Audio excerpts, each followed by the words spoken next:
Para você que tá ligado no canal que mais cresce, o canal de notícias, sejam todos bem-vindos. Hoje a gente tá aqui com mais uma informação importante para você que quer buscar o seu direito na justiça.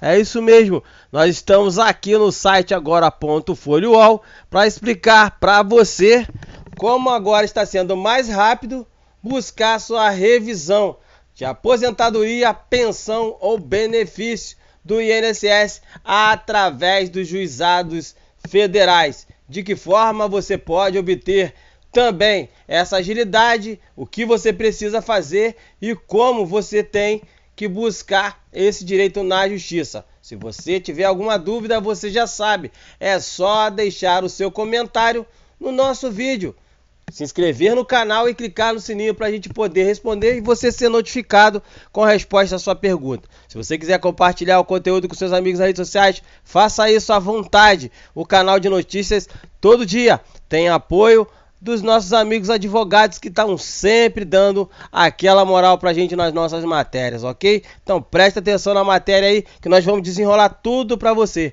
Ao final, se você quiser compartilhar com seus amigos, fique à vontade. Bom, na primeira instância, o processo executado no juizado tramitou por 12 meses contra 8 anos da Justiça Comum. Como isso ocorreu? De que forma você pode ser beneficiado a partir de agora e pedir a revisão da sua aposentadoria? É o que nós vamos ver a partir de agora.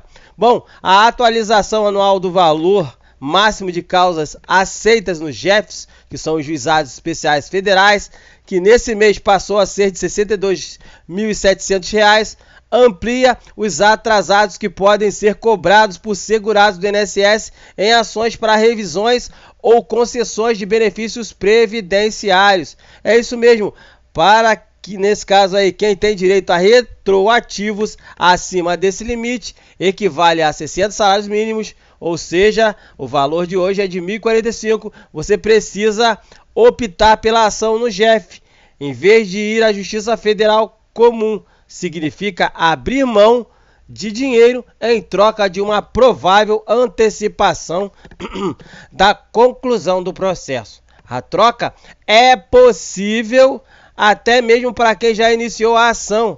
A pergunta é: essa manobra vai valer a pena ou não? A resposta depende de alguns fatores, mas é o tempo, de fato, um dos principais pontos a serem observados.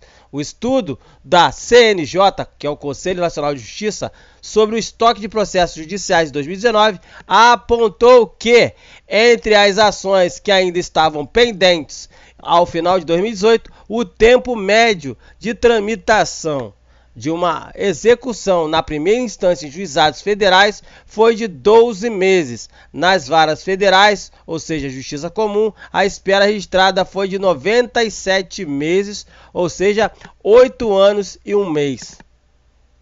Entre as ações executadas na segunda instância, a conclusão na Justiça Comum é mais rápida, mas essa vantagem é pequena se considerar a espera em primeira instância. A tramitação nos 5 tribunais regionais federais do país, segundo grau das varas federais, leva 30 meses, ou seja, 2 anos e meio, em média, contra 41 meses, 3 anos e meio, observados pelas turmas recursais, ou seja, segundas instâncias dos juizados. O tempo de tramitação é só um dos motivos que fazem dos juizados a escolha mais adequada para quem precisa receber mais cedo os valores devidos.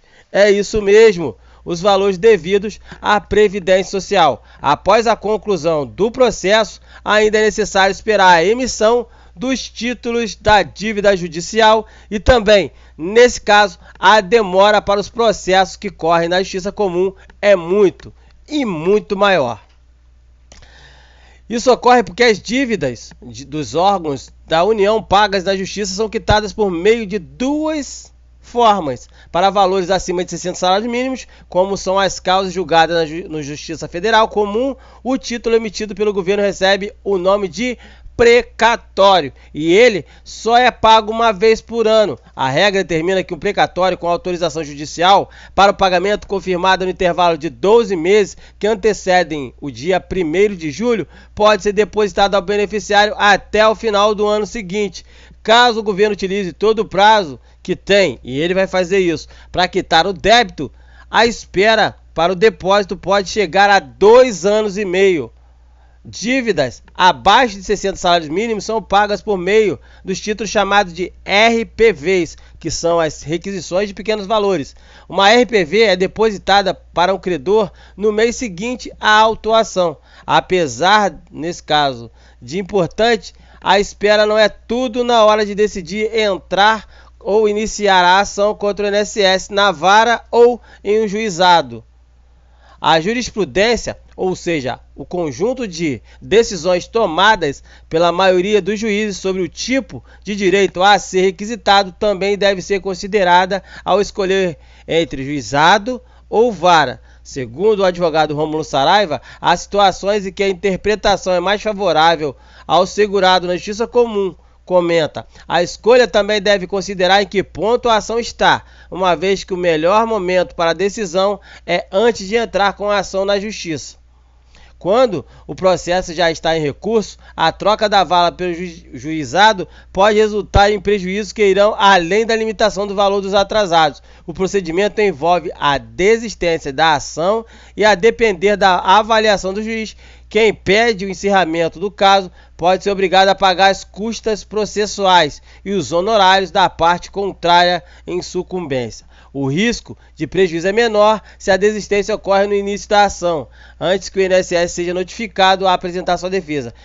Isso retira a possibilidade do segurado ter de arcar com honorários de sucumbência, disse aí o advogado Rômulo Saraiva. Então quer dizer que, se você quer buscar o seu direito na justiça hoje, se você quiser optar para entrar com processo na vara comum, na justiça comum ou na federal, você vai ter que primeiro saber qual é a vantagem que você vai ter entre uma ou outra. Se você quer a situação mais rápida, ou nesse caso aí, tendo o risco de, em alguns casos, se você não tiver totalmente a prova na justiça, você pode ter o prejuízo, ou na justiça comum, que você consegue o andamento do processo mais demorado, em compensação tem mais atrasados para você receber por causa da demora na tramitação do processo, e ainda os procedimentos são às vezes mais rápidos, mas porém com menos quantidade de valores a ser recebidos ao final da ação. Então você vai ter que optar hoje ou fazer na esfera comum, que demora mais e você recebe mais, ou na esfera federal, que é mais rápida, porém é muito mais rigorosa no caso dos tempos, que são aí o que mais pesa na hora de uma decisão. Se a agilidade no processo, a tramitação, quanto mais rápido é o processo, mais rigoroso é o trâmite. Quanto mais demorado é o processo, ele é rigoroso, mas dá canseira no segurado aí. Então você tem que ver o que é de mais interessante para você em relação ao seu processo. E outra coisa, para você fazer essa situação de escolha, o mais indicado é que você faça isso antes de dar entrada no processo, porque se você der entrada no processo e quiser mudar de uma vara para outro juizado, você vai ter que arcar determinada situação com as custas processuais e, nesse caso aí, com os valores saindo do seu próprio bolso para a parte, nesse caso, que é a ré, que você vai ter que pagar, que você vai ter aquela custa, advogado que você gasta, e você vai estar desistindo da ação. Ou seja, se começou o processo, vá até o final aonde você estiver. O mais indicado é que você tenha que decidir antes de dar entrada no processo, ok? Tem dúvida? Deixa no comentário, se inscreve no canal e clica no sininho. Gostou da matéria? Compartilha com seus amigos nas redes sociais. A gente vai ficando por aqui. Um abraço a todos vocês. Até o próximo conteúdo no canal de notícias. Vem junto, que no canal de notícias tem informação com qualidade e muito assunto.